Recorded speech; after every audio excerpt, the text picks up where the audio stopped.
for the money he's making, he should have been performing at a much higher level. And you can knock Cody Ceci all you want. He was trying. He's been trying in these series. And that's a lot more than you can say about a lot of the other players. So I'm not going to knock him for that. Sometimes things happen that you can't explain. And a single word can't describe it.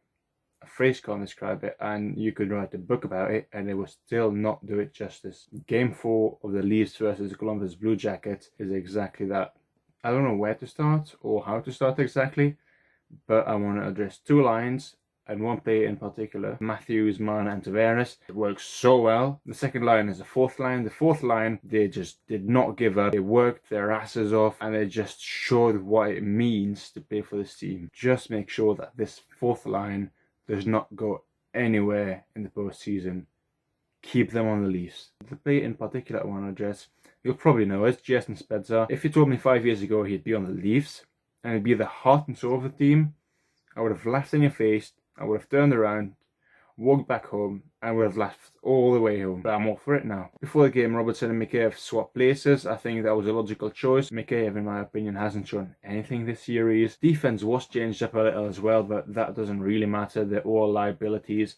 So you pair whomever you want with whomever you want. 45 seconds in, Marner actually gets a puck behind the net. 45 seconds in, Marner actually gets a puck behind the net. Elvis loses his stick. Marner gets around the net, and somehow Elvis is able to make the save. And at that point, you're probably thinking, well, this is At that point, you're probably thinking, well, it's a good early start for the Leafs. They'll probably grow confident from this. Columbus might get doubtful, and so at that point, you're probably thinking, well, Columbus has a rough start. The Leafs start really well. Maybe that's a sign of things to come. However, absolutely not. That was the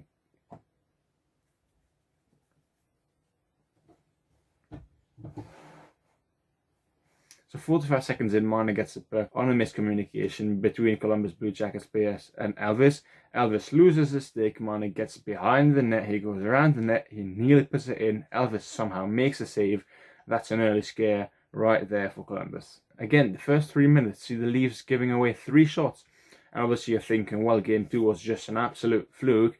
The pair of Marincin and Justin Hall, whomever thought of that, it was one of the worst pairings I've ever seen. And obviously they give away the first goal. Cam Atkinson again scores. And Elvis, on that goal, had an assist.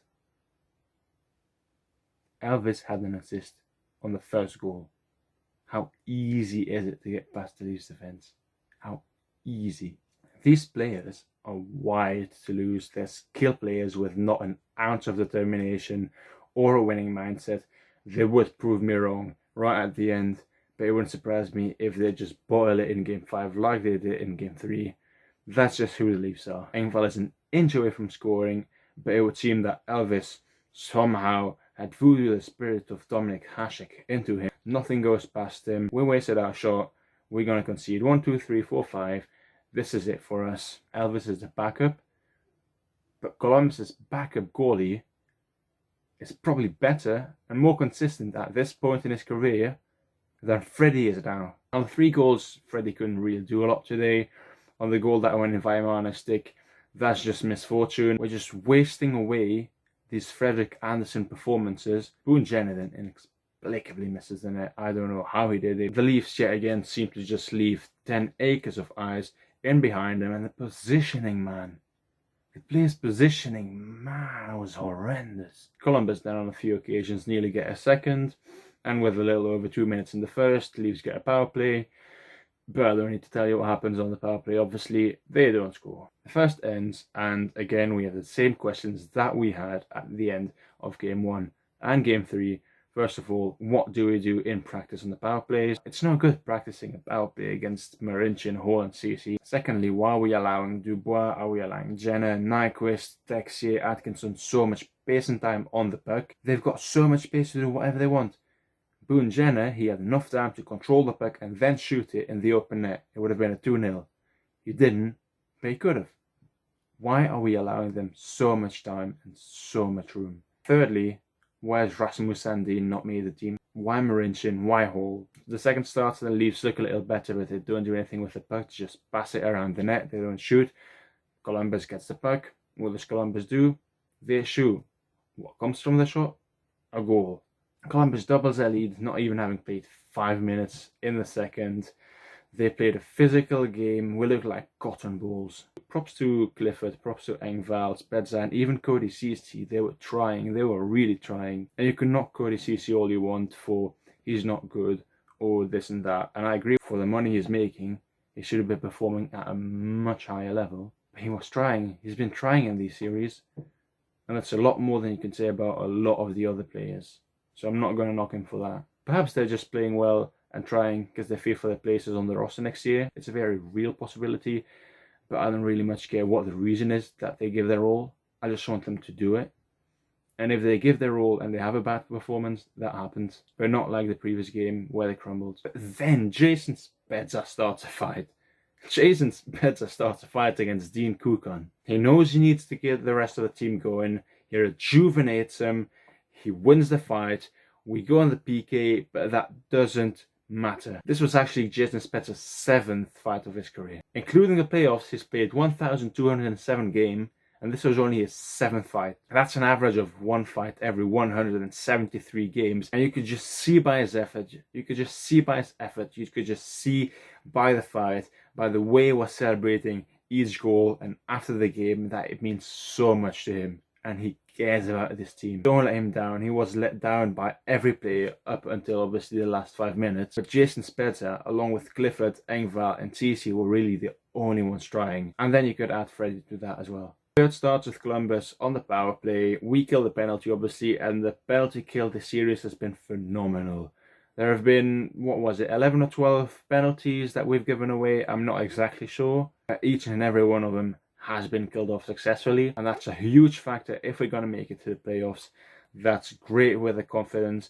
That gives us hope that we can actually build more with this team. They do understand the structure of a certain thing. They know how to execute it. Let's just hope they can do it with more than just a PK. At this point in the third, I've just completely given up. Columbus have a 2-goal lead. I was expecting to perhaps get a goal, get a glimmer of hope, and then obviously for Columbus to bury it 6 feet deep with a goal on the empty net, but it would turn out very differently. Morgan Riley's giving it away as if he's winning 5-0. And then Boone Jenner scores, rectifying his earlier mistake of missing the open net. 3-0. At this point, my hope is buried. Yeah, we might get 1 goal, but it's buried. Completely dead and buried. Leafs are out. Leafs are eliminated at this point. Or are they? With 4 minutes to go, Nylander scores what I then thought to be the most useless goal I've ever seen, and it's 3-1 for Columbus. But still, there's about 4 minutes to play. Columbus has Elvis in goal. He's barely let anything go in. They have Jones, they have Werenski, although Werenski wasn't playing for the last 9 minutes, so they didn't have him. They just had Jones, but they still have Elvis and Jones and a 2-goal cushion. We're going to be on the empty net. No way we can climb. No way we're going to win. But Tavares gets one too. He gets a second goal. It's 3-2. We have so much hope going into the last 2 or 3 minutes, but obviously how could you not think, it's just false hope, we're not going to score any, or they're going to score one. It's just false hope. That's in everyone's head at that moment. With an empty, Morgan Riley actually blocks a shot that was destined to go in, and then, 23 seconds before time, we have 6 men on the ice. Our best skaters, our best goal scorers. What Zach Hyman so often does is he just gets it back to the net. And something's bound to happen. We saw that in Game 2 with him getting the puck to the net and the tip in from Matthews for the 1-0. But this time, no one touches it. Zach Hyman gets the goal, 23 seconds to go. 3 goals in 3 minutes and 34 seconds. And it's 3-3, and we go to an overtime. Obviously, this would never have happened if Zach Werenski was on the ice for any of the last 9 minutes. However, he wasn't. I think he'll be fine, but if he's not, that's going to be a huge loss. And I don't think that without Zach Werenski, they can go through. The Leafs absolutely dominate the overtime, but Columbus gets one shot, and I see it going in slow motion, and it's destined for the net. Freddie hasn't got it covered. But then I see number 23, Travis Dermott, throwing his body at it. He gets his leg there. It deflects high and wide. That's what I want to see. That's a desire to win I want to see. Foligno takes a tripping penalty on Morgan Riley, and we all know what the Leafs power play has been doing, not producing. But no, Austin Matthews is at the right side of the ice. It glides over to him. He shoots it on the one-timer. And it's in the net. We scored on a power play in overtime after getting 3 goals in 3 minutes 30 in the last 4 minutes after being 3-0 down. Obviously, going to Game 5, that's impossible to predict. We don't know who Columbus's goalie is going to be. We don't know if Zach Werenski is going to be healthy. We don't know if any of the players are going to be tired or hurting from this game. It's bound to be a classic. There's no two ways about it. It's going to be a classic.